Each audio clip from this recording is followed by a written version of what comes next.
Hay momentos en la vida en los que creemos que sabemos quiénes somos hasta que algo ocurre y descubrimos que hemos estado caminando durante años siguiendo una historia que ni siquiera era nuestra.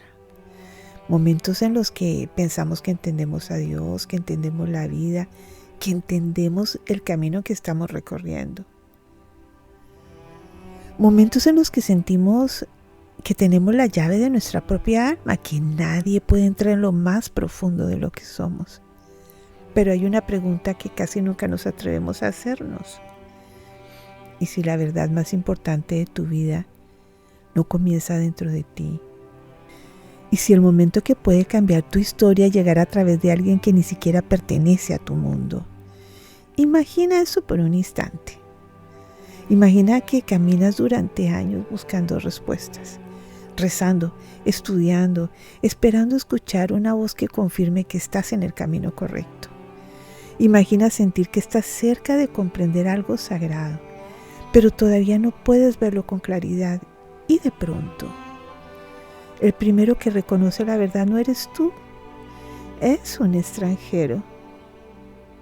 Un hombre que viene de otro pueblo, de otra historia, de otra forma de ver a Dios.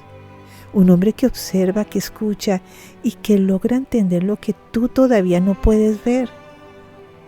Puede parecer solo una historia antigua, pero la tradición espiritual más profunda enseña que hay momentos en los que el alma humana solo puede despertar cuando la verdad llega desde afuera del sistema en el que ha vivido toda la vida. Por eso resulta misterioso que uno de los momentos más sagrados de toda la historia espiritual de la humanidad, el momento en el que el cielo toca la tierra, en el que la voz divina irrumpe en la historia humana, no lleva el nombre de Moisés, ni el nombre del pueblo que ha esperado recibir la Torá, lleva el nombre de un hombre que ni siquiera pertenecía a Israel. Se llama Yitro. ¿Quién era Yitro? Porque la Torá decidió que la revelación del monte Sinaí comenzara con él y sobre todo, porque los sabios de la Cábala enseñan que la historia de Yitro no habla solamente sobre Moisés, ni sobre Israel, ni siquiera del Sinaí. Habla del instante en el que el alma humana descubre que la verdad puede llegar desde el lugar menos esperado. Y cuando eso ocurre, nada vuelve a ser igual. Hoy vamos a entrar en una de las parashot más profundas, más misteriosas y más transformadoras de toda la Torá, la parashá Yitro.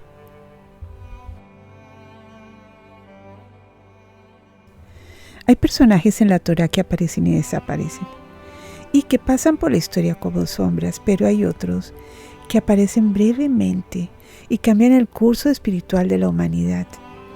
Yitro pertenece a ese segundo grupo, porque cuando abrimos esta parashá, la Torá no comienza hablándonos del monte Sinaí, ni de Moisés, ni del pueblo de Israel que se estaba preparando para recibir la revelación.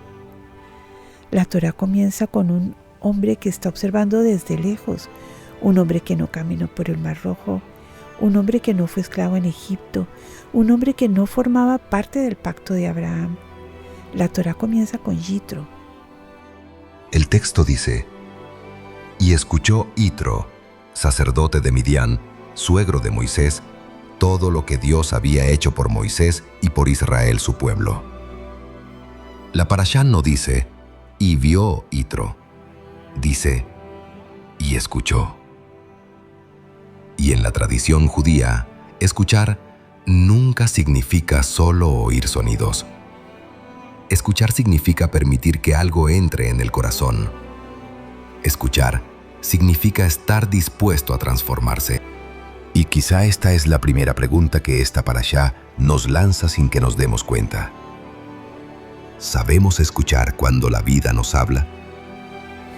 Si miramos a Yitro históricamente, encontramos que la Torá nos da 3 datos fundamentales.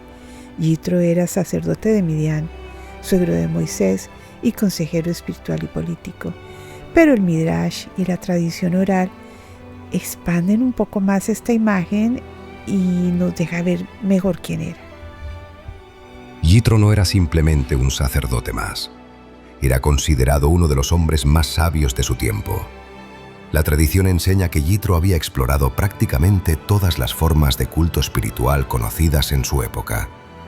Había sido buscador, había sido sacerdote, había sido maestro, había sido líder y, según algunos midrashim, Yitro no era un hombre que aceptara la fe por tradición.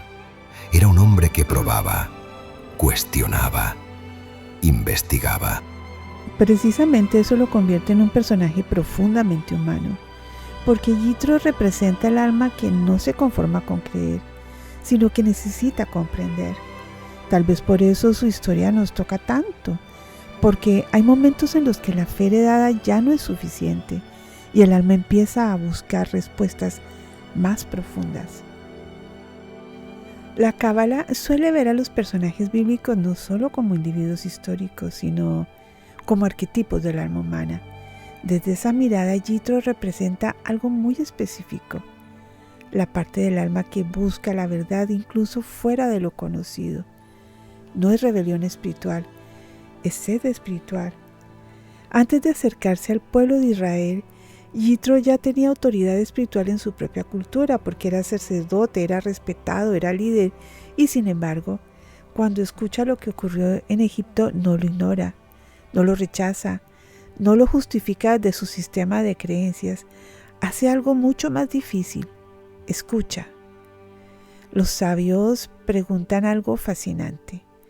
¿Por qué la Torá insiste tanto en decir que Yitro escuchó?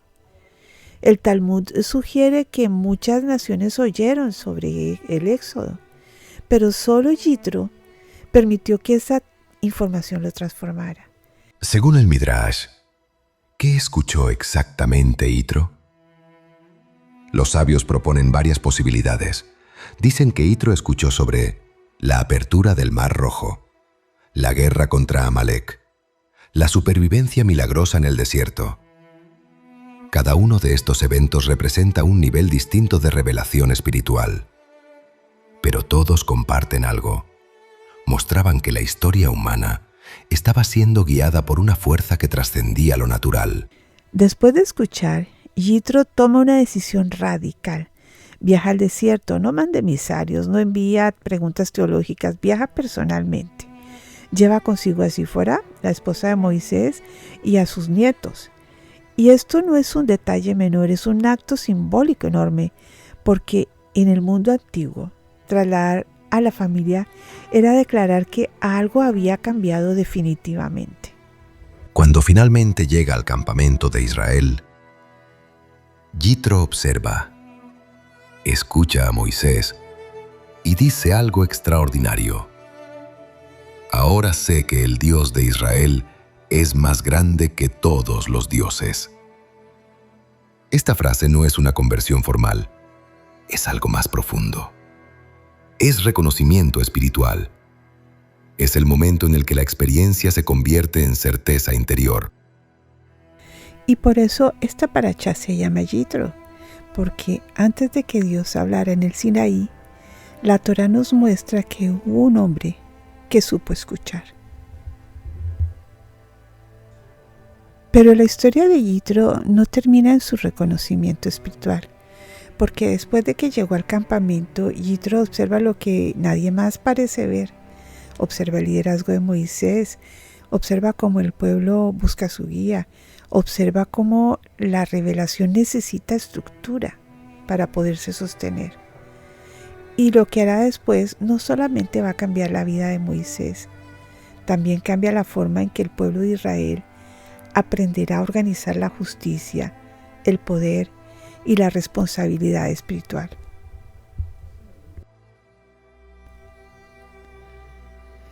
Los maestros cabalistas enseñan que el alma humana atraviesa distintos niveles de desarrollo. Hay una etapa en la que creemos, otra en la que aprendemos, otra en la que defendemos nuestras creencias y hay una etapa mucho más rara, en la que comenzamos a sospechar que todavía no hemos aprendido todo. Ese es el momento de Yitro. Escuchar profundamente tiene un precio, porque escuchar verdaderamente puede obligarnos a cambiar, puede obligarnos a soltar certezas. Puede obligarnos a mirar nuestra vida desde un lugar completamente nuevo. Por eso muchas veces el alma humana prefiere oír, pero no escuchar. Cuando Yitro escucha sobre el Éxodo, no lo interpreta desde su orgullo espiritual. No dice, esto no pertenece a mi tradición, no pertenece a mi pueblo, no pertenece a mi historia. Hace algo que la Kabbalah considera un acto de enorme grandeza espiritual. Permite que la verdad tenga prioridad sobre su identidad. Y eso es lógico, porque Yitro escuchó, y escuchar no es un acto pasivo. En hebreo, el verbo escuchar, shema, no significa solamente oír sonidos, significa absorber, integrar, permitir que algo entre en la conciencia. Y por eso la oración central del judaísmo comienza con Shema Israel, escucha Israel, no dice aprende Israel, no dice memoriza Israel, dice escucha, porque escuchar implica transformación. Hay palabras que pasan por nuestra mente y hay palabras que atraviesan nuestra vida. Yitro representa el momento en que una palabra deja de ser información para convertirse en revelación. Después de escuchar, después de viajar, después de reconocer la grandeza espiritual que estaba ocurriendo, Yitro no se convierte en discípulo silencioso. Hace algo mucho más interesante. Observa a Moisés, observa al pueblo. Observa cómo funciona la vida espiritual cuando la revelación divina empieza a descender al mundo humano. Y lo que ve lo preocupa profundamente.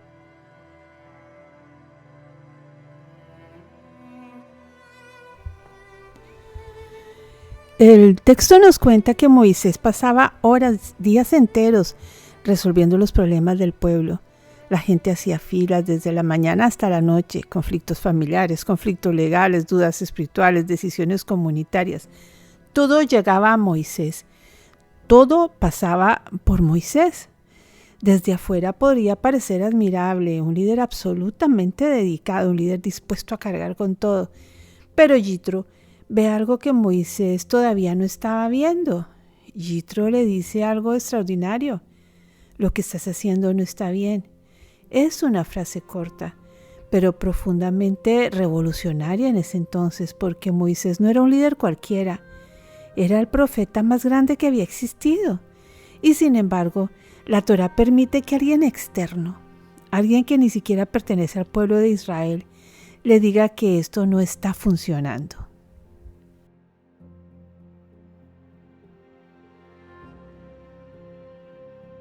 Desde la psicología espiritual, esto revela algo muy profundo. A veces, cuando estamos demasiado dentro de nuestra misión, perdemos la capacidad de ver nuestros propios límites.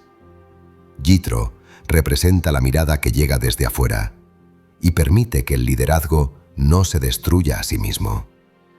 Y aquí aparece una enseñanza muy humana. Hay momentos en los que las personas más comprometidas con ayudar a otros terminan olvidando cómo cuidarse a sí mismas. Yitro le dice a Moisés, te vas a desgastar tú y se va a desgastar el pueblo. Esta frase contiene una sabiduría espiritual enorme, porque revela algo que muchas personas solo descubren después de años de agotamiento. No todo lo que parece sacrificio espiritual es voluntad divina. A veces es falta de estructura. La Cábala enseña que cuando la luz espiritual desciende sin estructura, se produce lo que los sabios llaman la Shevira Hakelim, la ruptura de los recipientes, es decir, cuando hay demasiado flujo de energía y no hay capacidad para sostenerlo, la estructura colapsa. Desde esa mirada, Yitro no solo está dando un consejo organizativo a Moisés, está evitando una ruptura espiritual. Esto no solo ocurre en comunidades espirituales, ocurre en familias, en relaciones, en profesiones de ayuda, en proyectos personales. Cuando una persona intenta sostener todo sola, el alma se quiebra lentamente. Yitro sugiere algo revolucionario para su tiempo. crear un sistema de liderazgo compartido, designar jueces de miles, jueces de cientos, jueces de 50, jueces de 10, y permitir que solo los casos más complejos lleguen a Moisés. La espiritualidad necesita estructura. Este es uno de los mensajes más importantes de la Parashá Yitro. La revelación divina no elimina la necesidad de organización humana. La espiritualidad no reemplaza la responsabilidad práctica. La luz necesita recipientes. El caso es que este pasaje de la Torá también habla de algo profundamente moderno, el desgaste emocional de quienes intentan sostener demasiado. Padres que cargan con todo, personas que cuidan a otros y olvidan su propio bienestar, líderes espirituales que sienten que deben responder por todas las necesidades. La sabiduría de Yitro nos enseña algo liberador: delegar no es abandonar. La responsabilidad es permitir que la responsabilidad sea compartida. En términos cabalísticos, este episodio en donde Yitro aconseja es una representación del equilibrio entre Gesed y Geburá.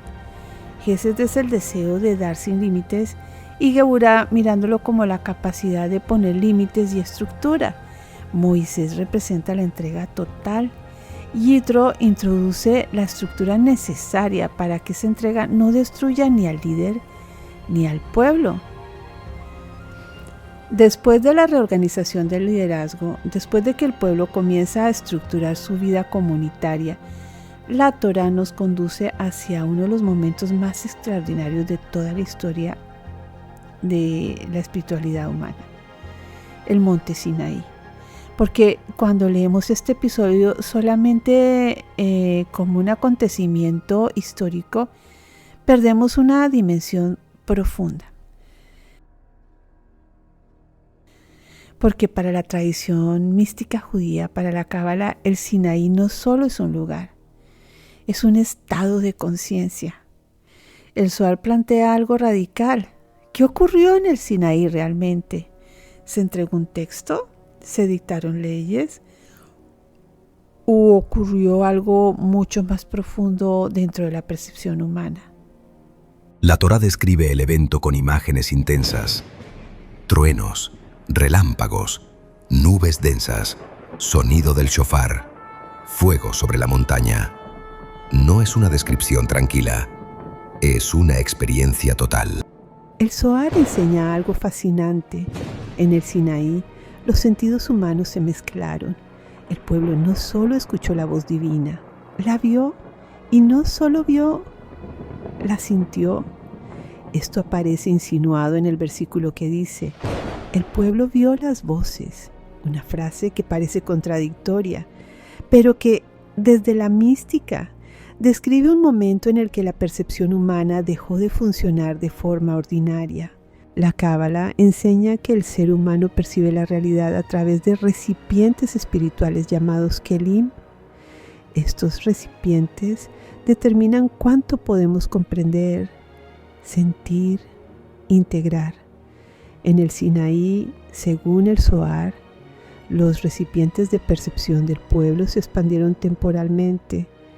Esto permitió experimentar niveles de realidad espiritual que normalmente permanecen ocultos. En términos simples, el Sinaí no fue solo Dios hablando. Fue el ser humano adquiriendo la capacidad de escuchar lo divino. El Zohar utiliza una metáfora poderosa. Describe el Sinaí como un matrimonio entre el cielo y la tierra. La Torá es vista como la Ketubá, el contrato espiritual entre Dios y el pueblo de Israel. Pero esta metáfora también tiene una dimensión interior. Representa la unión entre la conciencia humana y la sabiduría divina. Fíjate que antes del Sinaí, la Torá describe un proceso de preparación. El pueblo debía purificarse, debía establecer límites alrededor de la montaña, debía esperar 3 días. Desde la Cábala, esto simboliza algo fundamental. La revelación divina no ocurre en cualquier estado de conciencia, requiere preparación interior. La Torá menciona repetidamente el sonido del shofar en el Sinaí. En la mística judía, el shofar representa el llamado a despertar del alma. No es solo un sonido externo, es la vibración que despierta niveles más profundos de conciencia espiritual.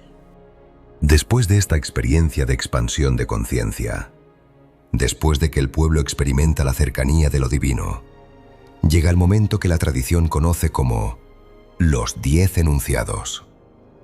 Pero incluso aquí, la mística introduce una enseñanza sorprendente. Porque el Zohar enseña que estos enunciados no son simplemente mandamientos morales. Son estructuras espirituales, patrones fundamentales de la realidad y mapas del alma humana. Después del trueno, después del fuego, después de la expansión de conciencia colectiva, la Torá describe el momento que la tradición conoce como los 10 mandamientos. Pero aquí hay un detalle que la mística judía subraya con enorme fuerza. La Torá nunca los llama mandamientos, los llama Aseret Hadibrot, los 10 enunciados, las 10 declaraciones. ¿Y sabes por qué son llamados declaraciones? Porque según el Zohar y muchos comentaristas cabalísticos, estos enunciados no son solo reglas morales, son patrones espirituales que sostienen la estructura de la realidad y del alma humana. Los sabios enseñan que los 10 enunciados corresponden a las 10 sefirot, los 10 niveles de conciencia espiritual, las 10 formas fundamentales en que el ser humano se relaciona con la realidad. Por eso, más que prohibiciones, son invitaciones a restaurar el equilibrio del alma. Miremos el primer nivel espiritual, relación del alma con lo divino, enunciados 1 al 3. 1. Yo soy Hashem, tu Dios. Este primer enunciado no ordena nada, solo declara, yo soy. Representa la sefirá de Keter, la conciencia de la fuente. Es el recordatorio de que la existencia no es accidental, que hay un origen, una inteligencia, una presencia que sostiene la vida. Este enunciado habla de identidad espiritual. Cuando el ser humano pierde conexión con el sentido profundo de su existencia, empieza a buscar significado en lugares que no pueden sostenerlo: dinero, reconocimiento, poder, control. Tal vez la pregunta que este enunciado nos hace no es ¿crees en Dios? Tal vez la pregunta es ¿desde dónde estás construyendo tu vida? El segundo enunciado es no tendrás otros dioses, relacionada con la sefirá de Jochma, la claridad espiritual. Este enunciado no habla solo de idolatría religiosa. La Kabbalah enseña que idolatría es cualquier cosa que convertimos en centro absoluto de nuestra vida. Podemos idolatrar el éxito, la aprobación, la seguridad, incluso nuestras propias ideas. Cuando algo ocupa el lugar del sentido profundo, el alma pierde equilibrio. Todos tenemos ídolos invisibles, cosas que creemos que necesitamos para sentirnos completos. La Torá nos invita a preguntarnos, ¿dónde colocamos nuestro corazón? 3. No pronunciarás el nombre divino en vano, relacionada con la sefirá de Biná, comprensión y conciencia del poder creativo de la palabra. En la mística judía, la palabra crea realidad. Nombrar algo implica influir sobre su existencia. Este enunciado habla del uso de la palabra en nuestra vida, promesas vacías, manipulación emocional, palabras que hieren, palabras que deshonran lo sagrado. Cada palabra que pronunciamos construye o destruye realidad interior y exterior. El segundo nivel espiritual es relación del alma con su identidad y con la vida. Enunciados 4 al 6. 4. Recuerda el Shabbat, relacionada con la Sefirá de Gesed, expansión y gracia divina.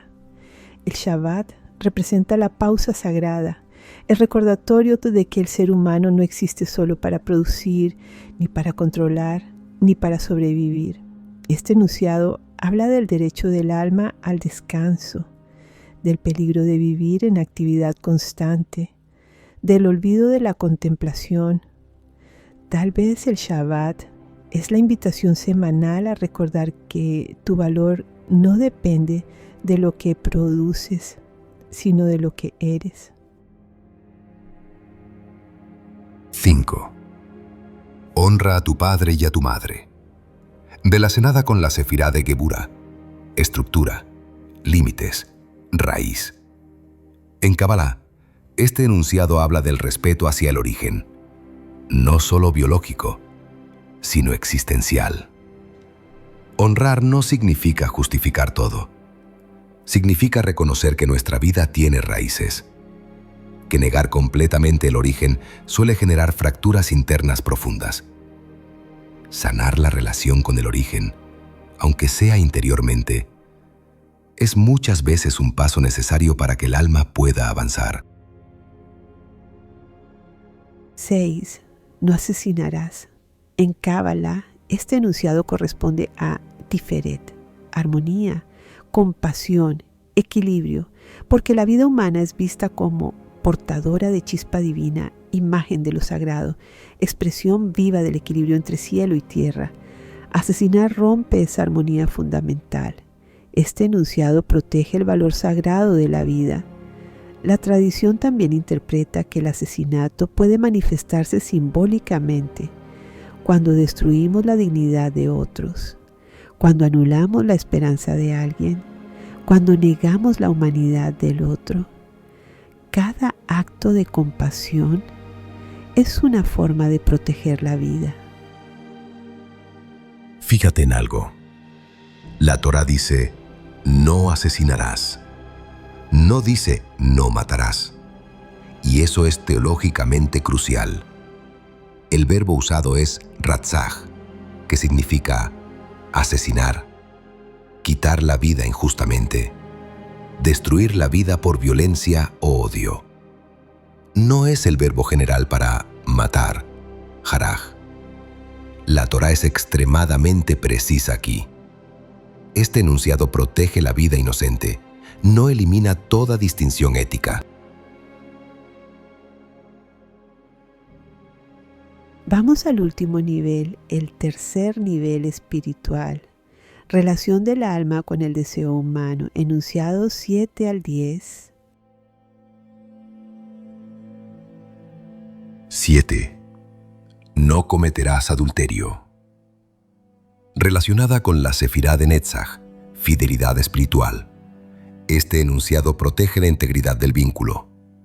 Habla de la fidelidad no solo en relaciones amorosas, sino en compromisos emocionales, espirituales y personales. Ser fiel es permanecer presente en lo que decidimos amar. El verbo que utiliza la Torá es naaf, que significa adulterar, romper un vínculo exclusivo, traicionar una alianza. No se refiere solo a una infidelidad sexual ocasional, habla de quebrar un pacto. En la Torá, el adulterio es grave porque destruye la confianza, que es la base de toda relación. 8. No robarás. Relacionada con la Sefirá de Hod, integridad y honestidad espiritual. El verbo ganav significa robar, apropiarse de lo que no corresponde, tomar de forma oculta. A diferencia de no asesinarás o no adulterarás, este enunciado no especifica el objeto del robo. Robar no es solo quitar objetos. También puede ser robar tiempo, robar confianza, robar oportunidades. 9. No darás falso testimonio. Relacionada con la Sefirá de Yesod, la base que conecta verdad y realidad. Yesod es el lugar donde lo interior se vuelve exterior. La intención se convierte en acción. La palabra genera realidad. Cuando la verdad se corrompe en Yesod, todo el edificio se vuelve inestable. Este enunciado habla de mentiras que destruyen reputaciones, narrativas manipuladas, medias verdades, silencios intencionados, chismes bien intencionados. No siempre se miente diciendo algo falso. A veces se miente diciendo solo una parte. Este enunciado protege la confianza. Sin verdad, ninguna relación humana puede sostenerse. La verdad no siempre es cómoda, pero siempre es el suelo sobre el que el alma puede caminar sin fracturarse. La verdad es el suelo de toda relación. 10. No codiciarás. Relacionada con la sefirá de Malhut, la relación del alma con el mundo material. Este enunciado toca la raíz del deseo humano. Aquí la Torá hace algo revolucionario. Regula el interior, no solo la acción, porque todo lo que se rompe afuera, primero se desordena adentro.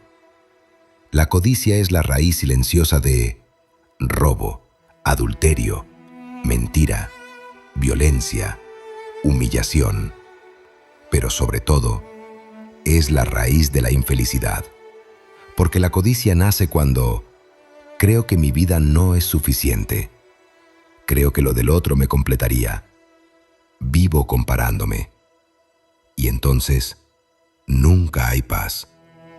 La codicia nace cuando creemos que lo que tenemos no es suficiente, cuando vivimos comparándonos, cuando creemos que la plenitud está en lo que otros poseen.